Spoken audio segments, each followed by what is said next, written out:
আসসালামু আলাইকুম রহমতুল্লাহি ওয়া বারাকাতুহু। হে জগতবাসী, আজ আমি শামীম আলী চিশতি আপনাদের সামনে একটি আলোচনা নিয়ে আসলাম। যদি এই পৃথিবীতে কেউ চায় যে হ্যাঁ, আমাদের এই পৃথিবীতে আমরা এসেছি আমাদের এই আত্মার মুক্তি নিয়ে আমাদের চিরবিদায় হতে হবে, আর যদি কেউ মনে করে যে না, আমরা জন্ম জন্মান্তরে ঘুরব, আবার জন্ম নেব, আবার ঘুরব, এরকম যদি কেউ চিন্তা ভাবনা করে তাহলে সে করুক, সমস্যা নেই। এই পৃথিবীতে যদি কেউ মনে করে যে না, আমরা এই পৃথিবীতে এসেছি, আল্লাহ একটি আয়াতে বলেছে ওয়াল্লাযী খালাকাল মাউতা ওয়াল হায়াতা লিয়াবলুওয়াকুম আইয়ুকুম আহসানু আমালা ওয়া হুয়াল আজিজুল গাফুর, তাহলে আমাদের কি করতে হবে? যে আমরা এই পৃথিবীতে এসেছি, এই পৃথিবীটা একটা নাট্যমঞ্চ, যার যেরকম অভিনয় হবে তার সেই ধরনের চরিত্র তার মধ্যে কাজ করবে। আর সেই চরিত্র যদি সূক্ষ্ম পথের হয়, আল্লাহর পথের প্রতীক হয় এবং সত্য হয়, তাহলে সে পরীক্ষায় পাশ করবে। তাই আল্লাহ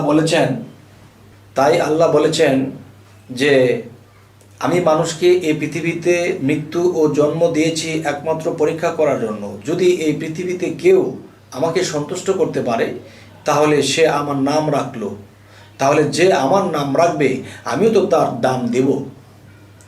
হে জগতবাসী, এখন এই আত্মার মৃত্যু নেই। কোরআন হাদিস যদি লক্ষ্য করি, এই দেহের মৃত্যু আছে, দেহ মাটির সাথে মিশে যাবে, কিন্তু এই আত্মার মৃত্যু নেই, আত্মার ধ্বংস নেই, আত্মার ক্ষয় নেই।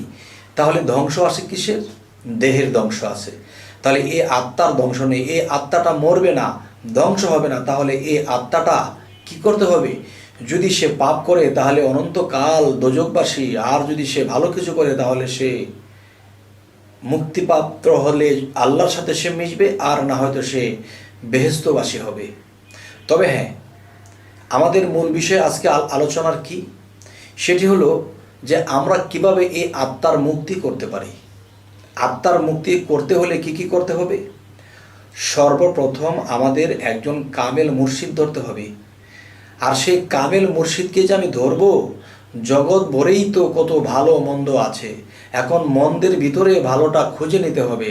একজন মন্দ কাজ করেছে বলে সকলকে মন্দ বলা যাবে না।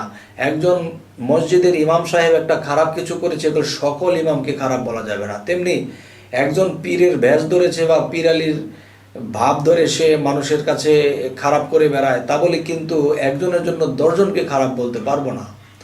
তবে অবশ্যই আল্লাহ এই পৃথিবীটা রেখেছেন, ওরকম আল্লাহর ওলি আছে বিদায় আজকে দেখা যায় আল্লাহ তাদের উসিলায় আমাদেরকে অনেক কিছু মাফ করে দেয়, অনেক কিছু আল্লাহ সহ্য করে নেয়। আর যদি আল্লাহর ওলিরা না থাকতো তাহলে আমাদের যে কী অবস্থা হতো। যাই হোক, এখন আত্মার মুক্তির জন্য যে কথাটি, সেই কথাটি বারবার হারিয়ে যাচ্ছে। তবে আমি আবার বলি নেই, আত্মার মুক্তির জন্য যে সাধনাগুলো, সেই সাধনাগুলোর মধ্যে প্রথম যে বিষয়টি, সেটি হলো যে মানবদেহের মধ্যে 6টা লতিফা। এই 6টা লতিফার মধ্যে কে বাস করবে? আল্লাহর নাম বাস করবে, আল্লাহর নাম ঘুরবে। আর সে জায়গায় কী করতেছে? যখন আল্লাহর নাম নেই, জিকির নেই, আল্লাহর কোনো কিছু আমরা অন্তরে রাখি না, তখন সেখানে শয়তান বাসা করেছে। সেখানে যখন শয়তানে বসত করেছে, বাদশা বানিয়ে যখন এখানে সে বিরাজ করতেছে, তখন আমাদের ভিতর থেকে আর ভালো কিছু বের হয় না। তখন কি নামাজে আমরা ডুবতে পারি না, সাধনে ডুবতে পারি না। তো এখন কি করতে হবে?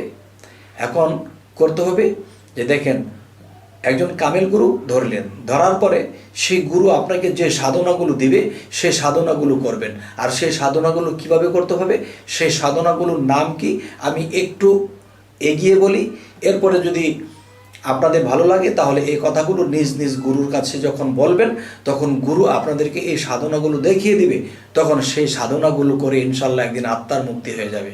সেই বিষয়টা আমি ভেঙে বলছি যে অনেক সময় কিছু কিছু সাধনা আছে যে মুখে ভেঙে বলা যায় না, এটা জ্ঞানীদের জন্য, জ্ঞানীরা এখান থেকে উঠিয়ে নেবে। তো সেই কথাটি আমি একটু ভেঙে বলার চেষ্টা করব।